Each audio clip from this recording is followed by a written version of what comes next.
It's the early 60s, and racial tensions are running high in America. Tony Vallelonga is just trying to make ends meet as a waiter at the Copacabana Club in New York, but when he sees an opportunity to make some extra cash by stealing the hat of a mafia boss, he jumps on it. One thing he doesn't realize, however, is that this one impulsive decision will cost him his livelihood. The mafia threatens to burn the entire club down, leading to the place getting temporarily shut down. Tony thus finds himself in hot water over a petty theft, with no means of putting food on the table for himself or his family. The morning after the Copacabana is shut down, Tony wakes up to find his father, father-in-law, and brothers all waiting in the living room watching soccer. When asked why they are there, they motion towards the African-American plumbers working in the kitchen next to Tony's wife, Dolores. Their meaning is clear. They don't trust them. Dolores is a kind and compassionate woman, which makes her an exception in this particular room. She doesn't share her in-laws' prejudice and offers the contractors some lemonade. Unfortunately, the good intentions only go so far, as Tony ends up throwing the men's glasses into the trash after they stop drinking from them. It's a small but telling act that reveals exactly where his sympathies lie. Tony is a family man, and he is determined to do whatever it takes to provide for his loved ones. He tries various things to get money, including selling his most prized possession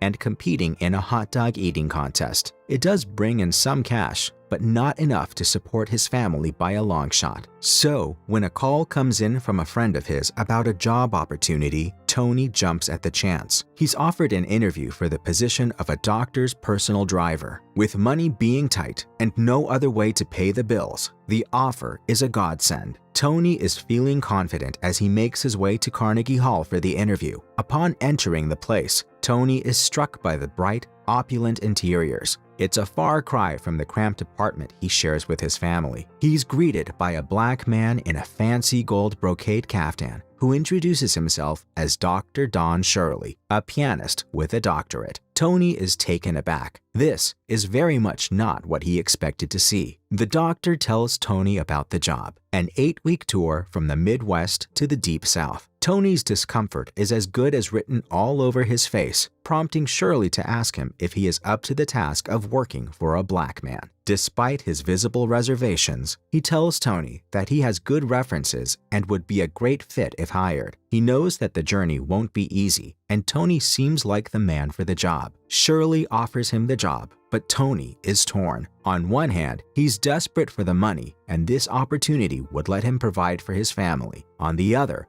the job would entail extra services like ironing Shirley's clothes or shining his shoes, and Tony's not willing to be another man's butler. He ends up walking away, determined to protect his dignity at all costs. The next day, Shirley calls and tells Tony that he's willing to drop the extra duties if he'll still take the job. For $125 and expenses, Tony agrees. On the first day of their trip, the record company gives him half of his paycheck up front, some maps of the road, and a copy of the Green Book, a travel guide of all the places in the US that a black man can safely visit. After a tearful goodbye with his family, Tony climbs into the driver's seat and sets off on their journey. As they travel, it becomes clear that Tony and Shirley are polar opposites. Tony is talkative and unpolished, while Shirley is serious and refined. Try as he might, Tony just can't get his rough edges sanded off. Despite their differences, though, the two men begin to form a bond that will change their lives forever. Tony and Shirley make their way to Pittsburgh for the first show. There, an issue comes up. Tony's Italian surname might be a challenge for some to pronounce. Shirley suggests that Tony use an alias, but the man refuses to enter a room where his name can't be pronounced. He chooses instead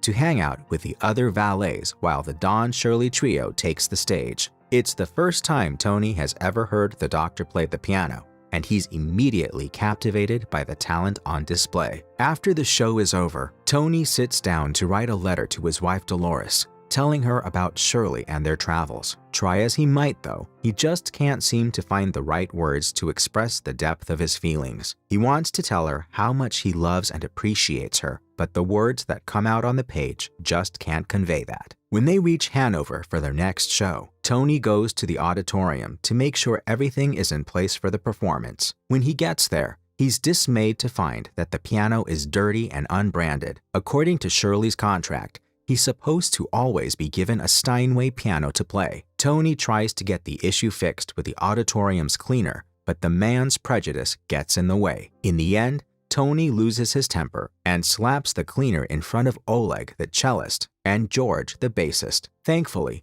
the commotion causes management to step in and arrange for a Steinway piano to be brought in. As they make their way to the next show, the car is filled with the sounds of the music blaring from the radio. Shirley finds himself enjoying the music. When the song ends, he asks Tony about the artist. Tony is surprised to learn that Shirley does not know Little Richard, as he's also a very famous black singer, and he just assumed that would be something Shirley knows. He tries to explain to Shirley just how significant Little Richard is to the black community, and how he really should be familiar with his music. He ends up playfully asking Shirley whether he is even actually black. His intentions are good, but he ends up leaving Shirley flustered. As they are driving, Tony can't resist stopping at a KFC to pick up a bucket of fried chicken. Shirley, not liking the idea of eating with his bare hands, has never tried it. However, after being continuously pushed at by Tony, he takes a bite. He is pleasantly surprised by how much he likes it. They start to bond and enjoy each other's company. Shirley starts opening up to Tony about his personal life. He talks about his family and his failed marriage and how he doesn't have much of a life because he's always on the road as a pianist. As they make another stop, the duo comes across a vendor selling Lucky Charm decorative stones. Neither of them buys any, but Tony sees that one has fallen off onto the ground and pockets it. Though the seller doesn't notice, Shirley does. He condemns Tony for the theft and demands that he returns it immediately. When they reach Louisville, Shirley is made to stay in a different motel than the white members of the crew. It's a run-down place filled with African Americans who have no choice but to stay there. Tony is hesitant to leave Shirley alone, but he has no choice. As he sits outside his room, enjoying a bottle of Cutty Sark, Shirley's asked to join a game. He has no clue how to play,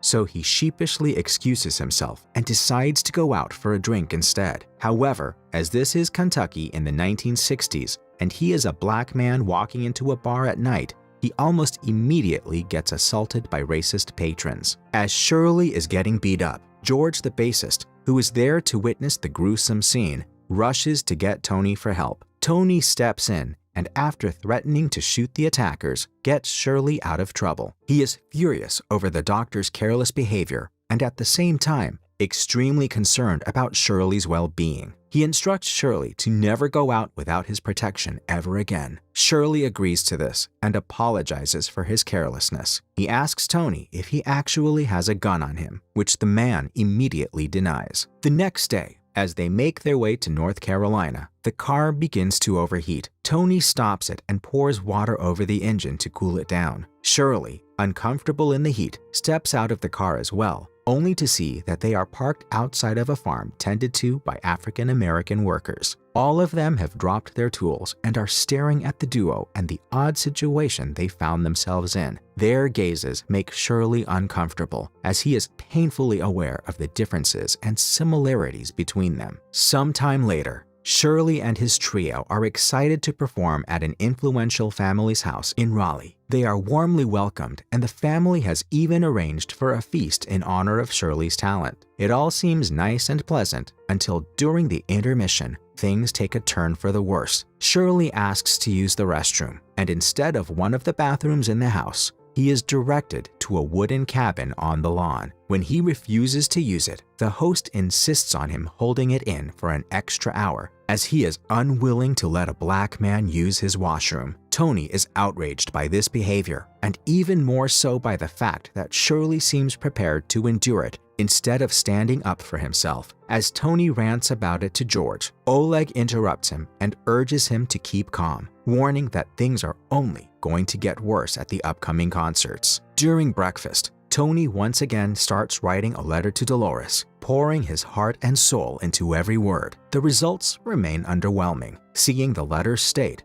Shirley tries to bite his tongue, but eventually his desire to help gets the best of him. He dictates the contents of the letter for Tony to write down, trying to capture the meaning behind Tony's original awkward words. With Shirley's help, emotions pour onto the pages. The letter leaves Dolores in tears when she finally gets to read it. The duo arrives in Georgia. As they walk down a street, Shirley's eyes can't help but be drawn to a shop selling perfectly tailored suits. He's drawn to one in particular and eagerly approaches it, only to be told he's not allowed to try it on. The rejection stings, and Shirley is deeply offended. He channels that anger into his music, though he draws a line at letting it mar his performance. However, the energy still has to go somewhere, leading Shirley to make a rash decision, landing him in hot water. Later that evening, Tony gets a call from the local YMCA. He races over to find Shirley handcuffed and naked in the shower with another man. Homosexuality is just not tolerated. It is a crime. The scandal could ruin Shirley. Despite his issues with race,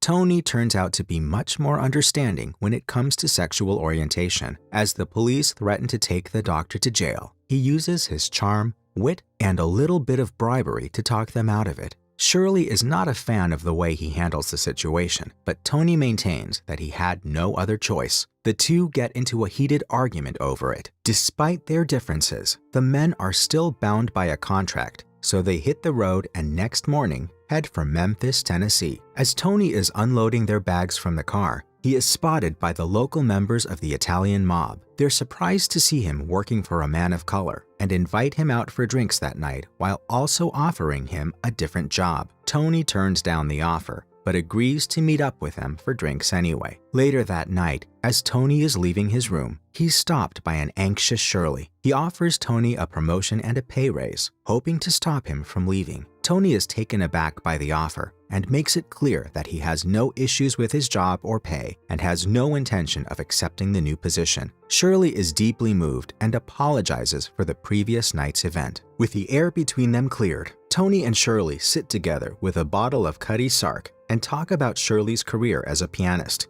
The doctor tells Tony about his mother teaching him to play the piano and how he used to tour the Florida Panhandle, where he was noticed by a man who helped him study classical music. Despite his love for classical music, Shirley's record company pressured him to perform more popular music because of the color of his skin. Tony, a huge fan of Shirley's work, tells him that his music is unique and special. Shirley is touched by the compliment and thanks Tony for his kind words. As the weeks pass, Tony continues to seek Shirley's help with his letters to Dolores, who then reads them aloud to her entire family. Everyone is impressed by the quality of Tony's writing, wondering when did he get so good at expressing his emotions. Shirley and Tony's friendship keeps getting stronger, and while this looks strange to people, they could not care less. Weeks start rushing by, and it is finally time for the last show in Birmingham. As they are making their way there, it starts pouring down. They lose their way into the stormy night and are stopped by the police. When the officer sees Shirley, he informs them that they are in a sundown town,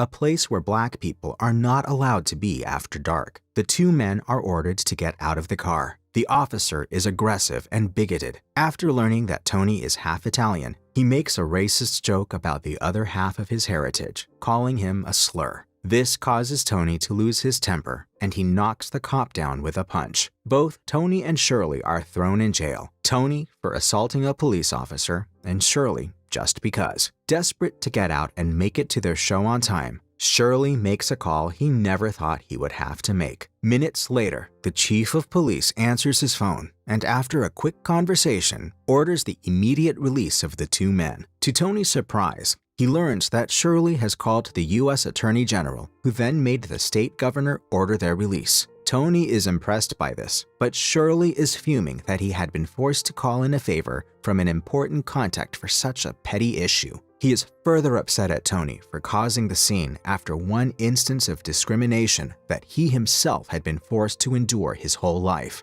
During the ensuing argument, Tony tells Shirley that he is blacker than him anyway, on the basis of Shirley's posh behavior and lack of connection to his own people. Hurt, Shirley asks Tony to stop the car and steps out into the rain. He has a breakdown about how lonely he is in life, how he lost touch with his only brother, and how he felt like he didn't belong anywhere. The black community saw him as not black enough, while the white community looked down upon him as soon as he stepped off the stage. The words hang heavy in the air. Tony is struck by the depth of Shirley's pain, not knowing what to say. The two men drive off in tense silence and settle into a hotel. After the night that he had, Tony feels the need to pen a letter to Dolores, even as he knows he will be home in a few days. Seeing this, Shirley offers to help him, only to learn that under his guidance, Tony has learned to express himself through words and doesn't need assistance. He can't help but be proud of him. The next morning, Tony and Shirley arrive in Birmingham for the final performance of their tour. As soon as the doctor steps out of the car, he is welcomed like a celebrity by the general manager, Mr. Kindle,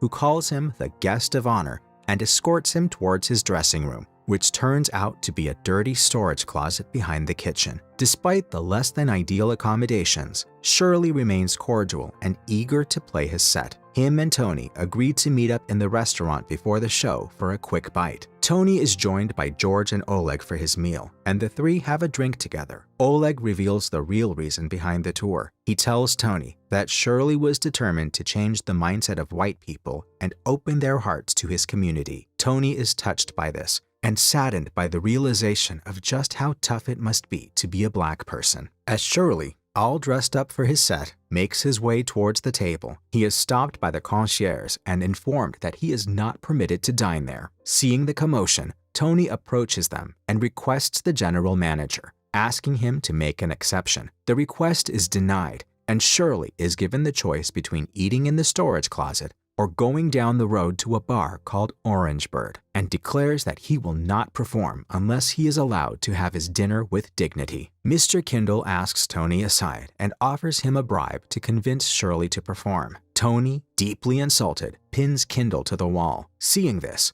Shirley asks Tony if he thinks he should cancel the concert or just walk away. Tony is proud to see his friend hold his ground so well, and without a second thought, the two walk out of the hotel. They drive down to the Orangebird, a bar full of black people, and have a hearty meal. At the request of the bartender, Shirley plays the piano, and for the first time, Tony hears him play classical music, something he was never allowed to do before a white audience. Tony is moved and teary-eyed by the end of the performance. The two have a great time at the bar. Tony has never seen Shirley this happy. As they exit, they are approached by a pair of young men who want to mug them. Tony ends the attempt quickly, scaring the criminals by firing a few shots into the air. He had the gun all along. They hit the road again. Tony's eager to make it home in time for Christmas Eve, but the snow keeps pouring. With a snowstorm warning on the radio, Tony has not slept at all and finds it difficult to keep driving. He decides to stop the car and stay over at a hotel for the night,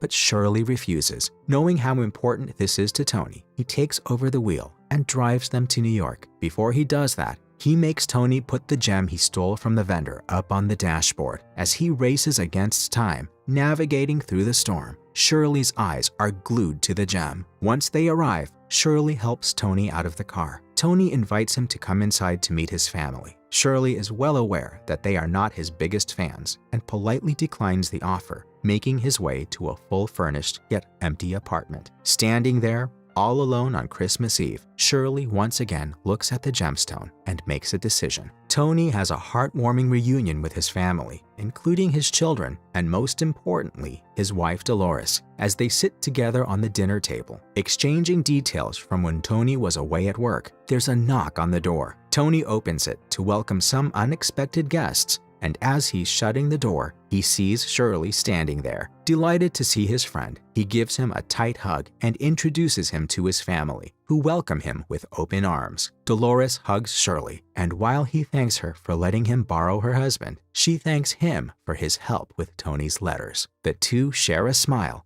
as if acknowledging that everything has changed for the better now.